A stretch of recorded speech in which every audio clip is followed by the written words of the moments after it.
faraway United Kingdom. Louise Gill spends much of her time out on the fields of Lancaster University taking measurements and a range of modeling techniques.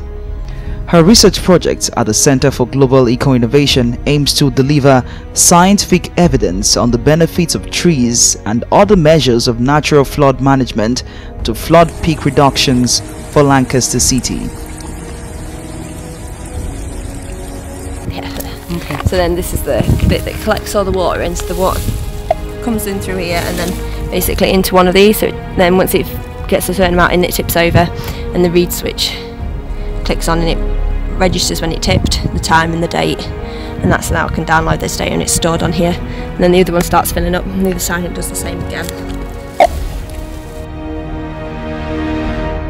It is calibrated to tip at a 0.2 millimetre of rainfall per metre squared, so it is equivalent to that anyway when it tips, and then it fills up the other side, and then the time is then logged on the data logger.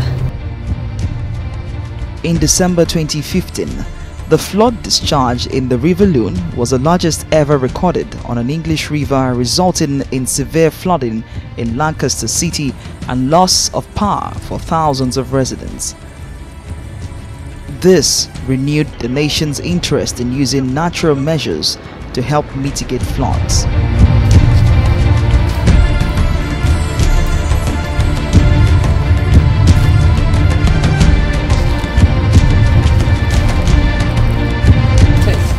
Basically we're looking at the rainfall that enters through the canopy, so it's your net rainfall that comes through down through the canopy, and basically this along with the water that comes down the stem, which we'll be collecting, we can infer what water is evaporated from the canopy.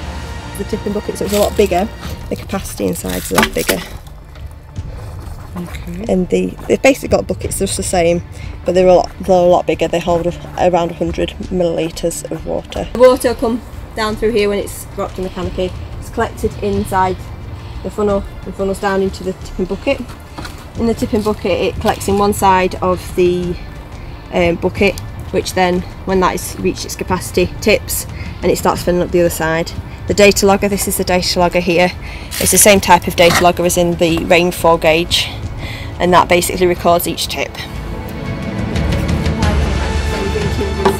Her project develops techniques in hydrology from plot to catchment scales and integrates these in the latest modeling techniques to simulate floods and quantify hydrological change across a range of scales from individual features to large rivers.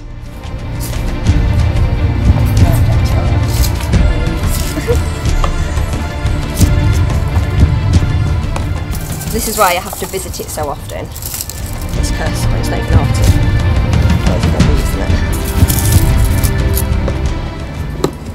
Like strips cut in it, so the water will flow down. These gaps will all be filled when it's all on properly, and the water will just enter inside, go down and be collected, and we'll empty that out every time we collect all the manual collectors, so after each rainfall event. So we'll gain an idea of the percentage that is of water that comes down the stem in comparison to the through fall to the rainfall, and so then it tells us how much is evaporated off. Generally we're looking at a lot of natural flood management, so the way that we can use these in the upper catchments to stop the water or slow the water from coming downstream as quickly and extending the flood peak so that the communities don't get flooded further downstream, instead of using the older sort of methods with like concrete and things like that, and then in hard engineering where they'll be mainly just barriering off areas or digging channels out, things like that, where we're trying to slow it in the first place in certain catchments. We can only use certain catchments because it depends on if you slow already fast catchment down and then collides with another catchment, you could cause even some more serious flooding.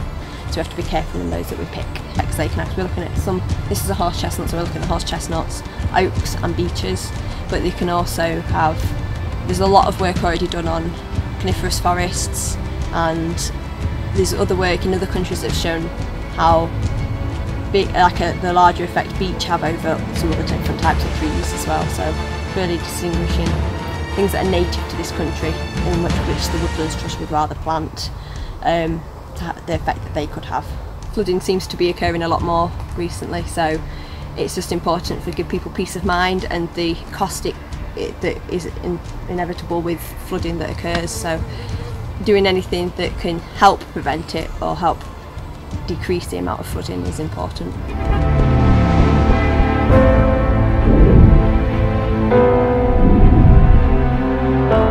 Cities across the world are encouraged to take bold climate actions that can lead the way towards a healthier and more sustainable future. Leaders are also making smarter moves to develop cities that can adapt to the changing climate and build resilience.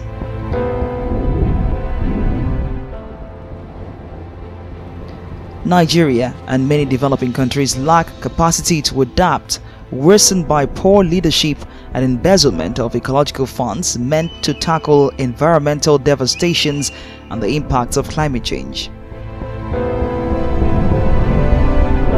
Lagos is one of the member cities of C40. We have historically a very good working relationship, particularly on waste management, with the city of Lagos and with Lagos Waste Management Authority. I think that one of the innovations that we have seen in the city is the incentivization of the participation of the private sector in the collection services, which is one of the fundamental pieces of cities improving their waste management. I think that we also want to work closely with the city to improve their safe disposal practices to avoid other accidents and events at the disposal sites and improve the landfill gas collection. But I think that one of the key steps is ensuring that all waste is being collected.